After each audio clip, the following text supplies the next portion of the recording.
Le 25 mai prochain marquera le 3e anniversaire de l'assassinat de George Floyd. L'homme de 46 ans étouffé par le genou d'un policier blanc dans cette rue de Minneapolis. Un mémorial de fortune a été installé sur le lieu du crime pour éveiller les consciences sur les violences racistes. Et selon la tante du défunt, Angela Harrelson, des progrès ont été réalisés dans cette ville depuis la mort de son neveu. C'est merveilleux de voir la prise de conscience, la reconnaissance de l'existence d'un racisme systémique.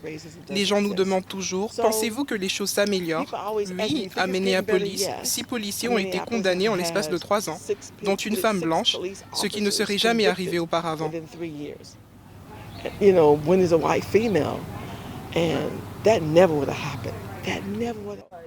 En plus des réformes de la police, les programmes sur la diversité des races servant de théorie aux préjugés raciaux dans les universités publiques sont désormais interdits.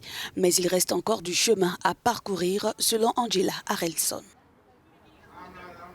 Dans 20 ans, dans 50 ans ou encore dans 100 ans, l'objectif n'est pas de tenir une pancarte qui dit Black Lives Matter. L'objectif n'est pas de tenir cette pancarte et proclamer que la vie des Noirs compte. L'objectif, c'est de ne plus avoir à le faire. Lorsque nous n'aurons plus à dire Black Lives Matter, c'est à ce moment que nous aurons réussi.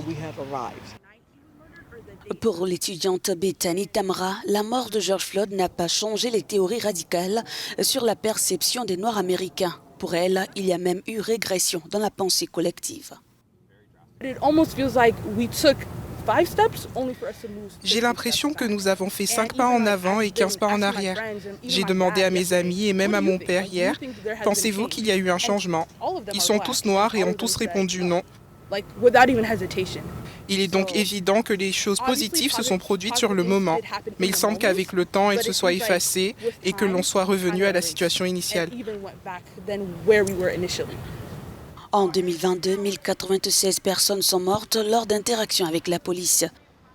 Selon le Washington Post, les Afro-Américains sont proportionnellement tués 2 fois plus que les Blancs non hispaniques.